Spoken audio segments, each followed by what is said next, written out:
das interjeições de espanto extremamente brasileiras, que vão do nu, altamente mineiro, ao vixe, altamente nordestino, espalhado por uma série de estados. Todos eles derivam de uma mesma origem. O nu, que vem de nó, que vem de nossa e vem de Nossa Senhora Aparecida, e o vixe, que vem de Vixe Maria e que vem de Virgem Maria. Todos eles derivam da mesma pessoa, Maria Nossa Senhora Aparecida.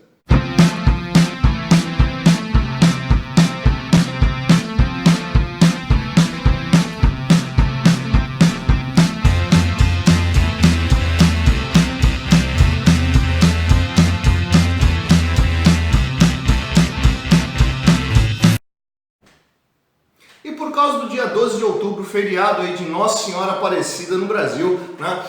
A videoaula de hoje vai falar um pouco sobre culto marista e isso representado no Brasil a partir da figura de Nossa Senhora Aparecida, né? Vamos lá, então, primeiro, vamos entender que raio que vem a ser o culto marista. O culto marista é uma derivação que vem dentro da Igreja Católica e que aparentemente tem início lá por volta do século XII. Século XII é um momento importantíssimo aí para as transformações que vão começar a acontecer dentro da religiosidade cristã, dentro da Europa medieval, né? E que vão passar por um processo de humanização, né? Então, aquilo que estava muito no campo das ideias, aquilo que estava muito mergulhado na filosofia, começa a ter uma intersecção com a cultura popular e que vai começar a buscar elementos ali que são muito mais populares, né, que são muito mais instintivos do que racionais, né?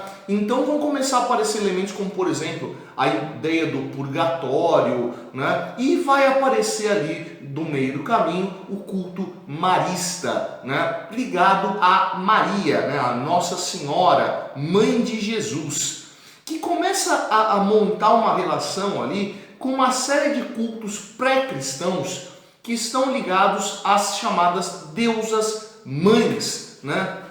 E isso você vai encontrar não só nos ritos europeus, você vai encontrar imagens de deusas mães em praticamente todas as religiões do mundo, né? Você sempre tem uma figura ali de uma geradora de vida partindo da imagem da mágica do nascimento, né? Da capacidade de gerar a vida vindo das mulheres. Bom, essa imagem de uma deusa mãe vai se refletir dentro do cristianismo a partir da imagem da Mãe de Jesus. Ainda mais que essa imagem da Mãe de Jesus está dentro de um ambiente místico ali, né? Do Salvador, que nasceria de uma virgem, né?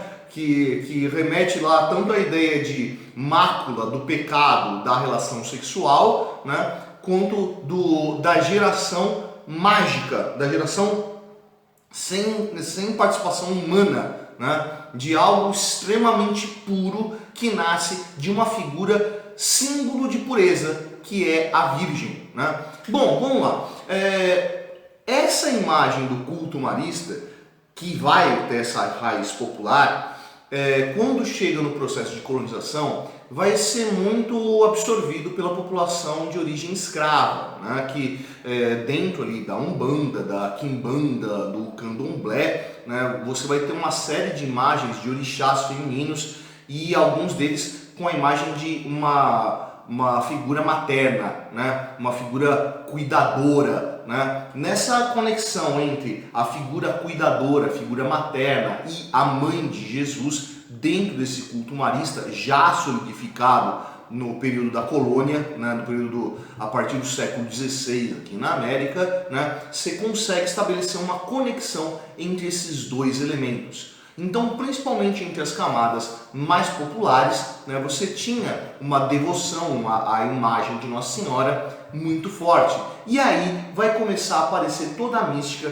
da figura de Nossa Senhora Aparecida. Bom, a ideia do culto a Nossa Senhora Aparecida está ligado diretamente ao achamento, né, da imagem de Nossa Senhora Aparecida. Por isso, a Aparecida, né, a que apareceu no rio, né? E e acabou gerando um milagre nisso aí. Então, vamos ver. Os registros mais antigos que a gente tem do relato da figura de Nossa Senhora Aparecida datam de 1743, né, num relato produzido pelo padre José Alves Viela, né, e também tem um outro de 1757 do padre João Moraes Aguiar, né? Mas esses dois eventos aí remetem a um evento mais antigo que aconteceu em 1717, né? Então, vê, bem no comecinho do século XVIII, ainda Brasil colônia, né? E lá, né, na cidade de Guaratinguetá, ali na região do Vale do Paraíba, né? Um grupo de pescadores vai acabar encontrando essa imagem de Nossa Senhora Aparecida. Mas o achamento da imagem está ligado a um outro evento ali, né? Esteve presente ali naquela cidade de Guaratinguetá o governante geral ali da província de São Paulo, em Minas de Ouro, um sujeito chamado Pedro Miguel de Almeida Portugal, cara que tinha o título de conde, inclusive, lá, que era o governador geral dessa província gigantesca que juntava o estado de São Paulo, boa parte do estado de Minas Gerais, chegando até territórios que estão no Mato Grosso do Sul e até Goiás, né? Então, esse sujeito estava ali na região e a população local, né, resolveu agradar ao governante e vamos fazer um banquete pro cara. O que tinha ali na região para poder fazer um banquete? A população ali vivia dos peixes pescados ali no Paraíba do Sul, né? Então vamos para pesca, né? Só que estava fora da época de pesca e lá vão 3 pescadores e tentam recolher os peixes e infrutífero, não conseguem de jeito nenhum, até que um deles lança as redes, puxa a rede e encontra uma imagem sem cabeça, né? Pegaram, jogaram as redes de novo e recolheram a cabeça. Na hora que recolhe a cabeça, juntam a cabeça ao resto do corpo da imagem e acontece ali o primeiro milagre, que é o que? Na hora que junta a cabeça ao corpo da imagem, segundo o relato, a imagem fica tão pesada que eles não conseguem mover a imagem dentro do barco. Vê, a ideia de que a imagem ganhou uma figura mágica, né? Ganhou essa imagem que você não consegue movê-la, você ultrapassa a interseção humana, né? Então existe naquela figura algo que está para além dos seres humanos, o que reconhece como força externa. Vê, essa imagem de que a imagem de Nossa Senhora Aparecida ganhou um atributo mágico, poderia ter se tornado uma heresia, poderia ter se tornado uma imagem de bruxaria perseguida pela Inquisição e eliminada. Mas não, o processo que se segue ganha uma outra força e aí é o ponto que a gente vai trabalhar dentro dessa aula de hoje. Então operou o primeiro milagre, a imagem ficou extremamente pesada e ninguém conseguia se mover. Bom, vamos lançar as redes de novo ao rio, porque é para isso que estamos. Lançam as redes e a quantidade de peixes que é recolhida é tão grande que começa a afundar os barcos a ponto deles terem que pedir ajuda a outros pescadores para recolher esses peixes sem que os barcos afundassem. Isso fora do momento da pesca. Vê, essa ideia de que a imagem não se mexe, a quantidade de peixes que aparece também é uma quantidade gigantesca e ambos os fatos são miraculosos. Isso, né, entra dentro do que a gente chama de história de exempla, né? A exempla é uma manifestação de uma história fantasiosa, né, que não se consegue comprovar. Vê, o evento teria acontecido em 1717 e o registro mais recente que a gente tem é de 1743, né? Olha a distância de tempo entre um evento e o seu registro, né? Nesse meio do caminho, o que você tem? Você tem o registro oral. Bom, vamos lá. Recolheram os peixes, né, fizeram um banquete para o sujeito e aí a imagem é levada para a casa de um desses pescadores. E ali vira um ponto de peregrinação. As pessoas vão até a imagem rezar diante da imagem. Vê? A imagem está dentro da casa de uma pessoa. Nesse ponto a gente pode falar de uma expressão de bruxaria, né? De uma expressão que poderia ser perseguida pela Inquisição. Mas o que a igreja percebe? Olha, o que está acontecendo ali, as pessoas estão indo para a imagem, estão rezando diante da imagem e estão divulgando milagres que acontecem a partir da oração diante da imagem. O que a gente pode fazer? A gente pode prender os donos da imagem, né, as pessoas que preservam a imagem ali como feiticeiros, né, acusá-los de arte mágica, ou a gente pode fazer uso da imagem. E aí se escolhe a segunda opção. Por quê? Porque os milagres, né, os benefícios gerados pela oração são atribuídos a Nossa Senhora, não às pessoas que se apropriaram da imagem perdida dentro do rio. Então, a relação que se dá das pessoas com a figura da imagem remete a uma estrutura da igreja, não a uma estrutura de magia popular, né? Porque pouco importa se você está falando de dentro da igreja ou de magia popular, se você está no campo que a gente chama de magia simpática, né? A magia simpática é uma expressão de uma troca, né? Quando você faz a oferenda à figura divina para receber algo em troca. A oferenda pode ser uma oração, pode ser um presente, pode ser um sacrifício, né? Mas isso se dá numa troca. Então eu acendo uma vela, eu faço uma oração, eu mato um animal, né? Eu entrego um presente, seja lá o que for, e a divindade me devolve algo. A relação que se estabelece com essa imagem é uma relação direta com o divino, não uma relação direta com a pessoa, né? Então você não caracteriza como feitiçaria, mas você caracteriza como milagre. Você percebe a divisão ali muito sutil que existe entre esses dois elementos?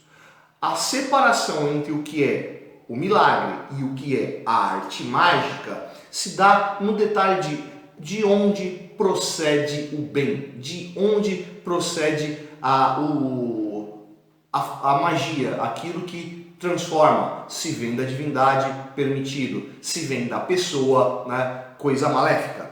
Bom, essa imagem ficou na casa desse pescador aí por volta de 15 anos, né? E aí,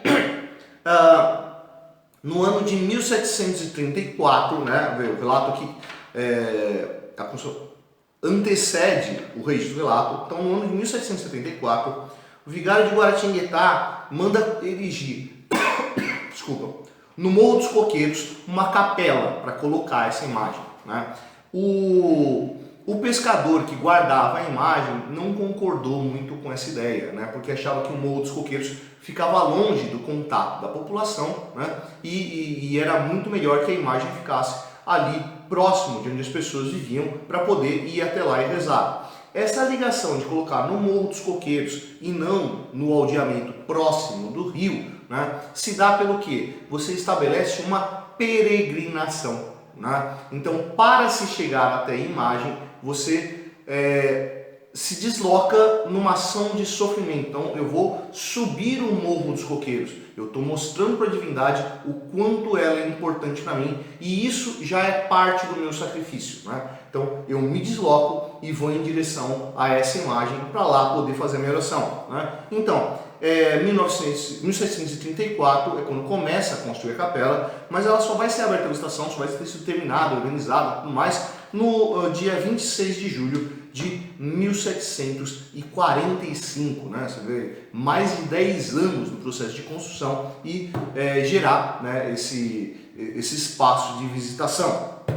Bem, esse ponto virou um ponto de peregrinação na região, tão importante, né, que a gente tem um registro de 20 de abril de 1822, né, que teria parado ali na capela da Nossa Senhora Aparecida, no Morro dos Coqueiros, o personagem Dom Pedro de Alcântara, né? O futuro Dom Pedro I, o imperador do Brasil, o cara que proclamou a independência do Brasil. Ele teria passado por ali, porque aquilo estava no meio do caminho entre São Paulo, né, centro econômico do Brasil a partir da produção do café daquele momento, inclusive onde vivia a Marquesa de Santos, principal amante de Dom Pedro, né? E o Rio de Janeiro, capital da colônia, né? Então, que depois se torna capital do Império. Então ali estava bem no ponto de passagem, né, do caminho de Dom Pedro. E Dom Pedro teria parado ali e rezado diante da imagem. A partir daquele momento, né, esse seria um ponto de parada constante de Dom Pedro, né? Então na passagem, né, ele sempre parava ali. Por quê? Porque era um cara extremamente devoto a Nossa Senhora Aparecida? Não, porque conseguiu perceber a devoção local, né, à figura de Nossa Senhora Aparecida. Então mostrar-se devoto à mesma imagem atrairia para Dom Pedro uma conexão entre essa população popular e a imagem do governante. Ó, a primeira parada de Dom Pedro se deu em 20 de abril de 1822, mesmo ano em que, no 7 de setembro, vem a independência. Então, a conexão de Dom Pedro a essa imagem popular vai ganhar um novo significado a partir do momento em que rola a independência. Outro exemplo que surge aqui, né,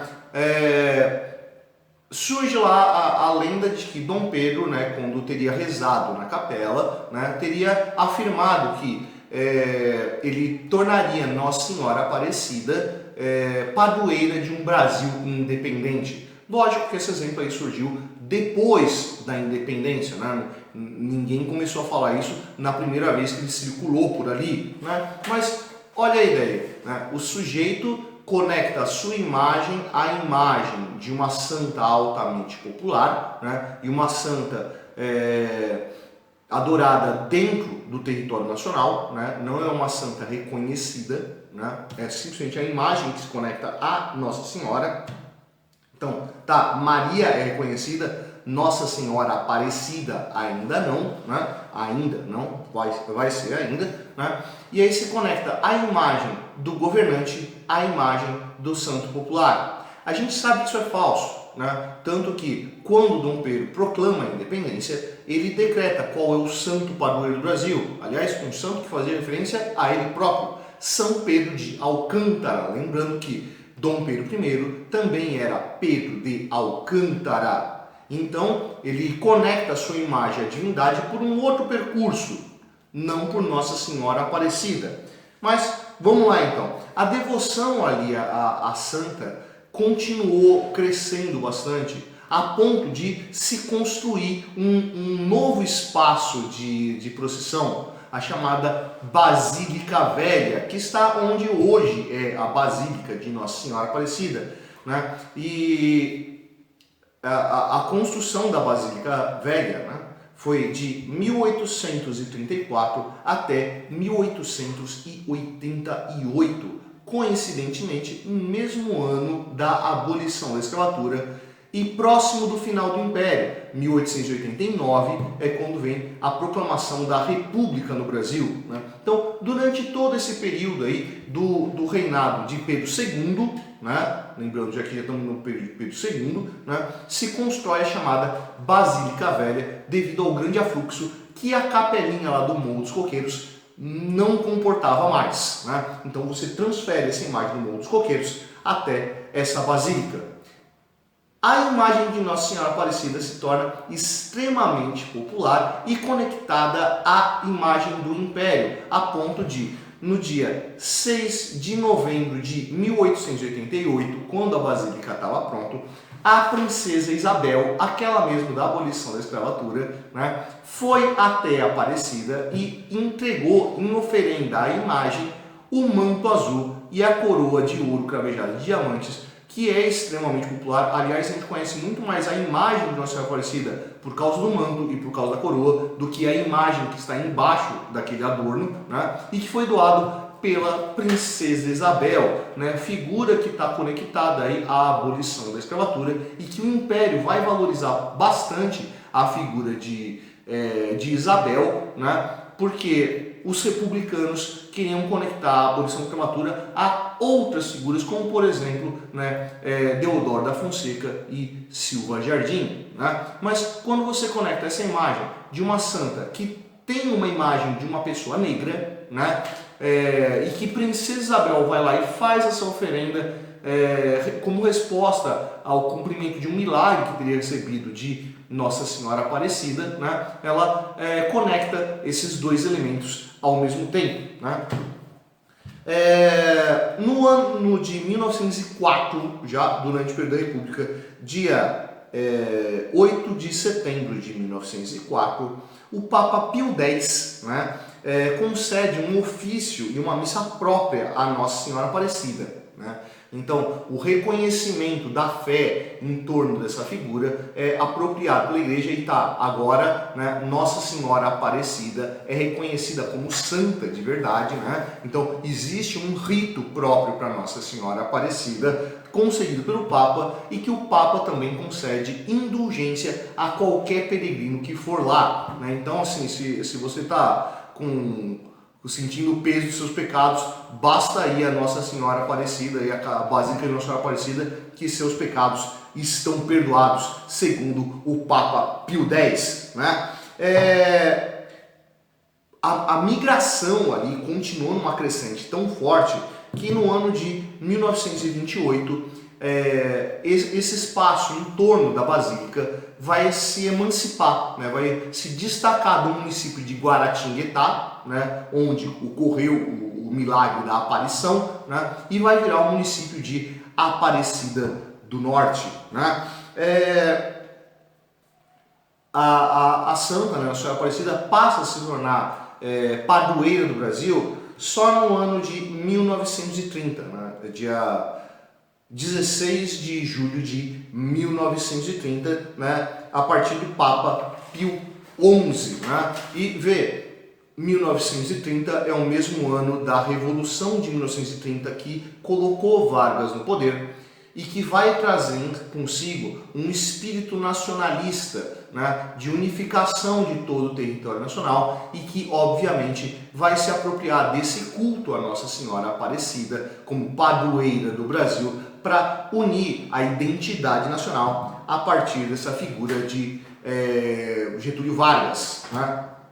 Só no ano de 1955 é que a Basílica Velha é reformada e dá espaço à chamada Basílica Nova, ampliada para conseguir conter esse fluxo de romeiros. Esse culto, que nasce extremamente popular, de um grupo de pescadores lá no município, na época insignificante, de Guaratinguetá, né? E que vai ganhar um afluxo de romeiros constante, buscando essa imagem marista, né, que vem dessa tradição altamente popular, nascida lá no século XII, vai construir essa imagem de Nossa Senhora Aparecida como signo de identidade nacional, signo de agregação de uma população em torno de uma figura de devoção sacramental com um espírito material.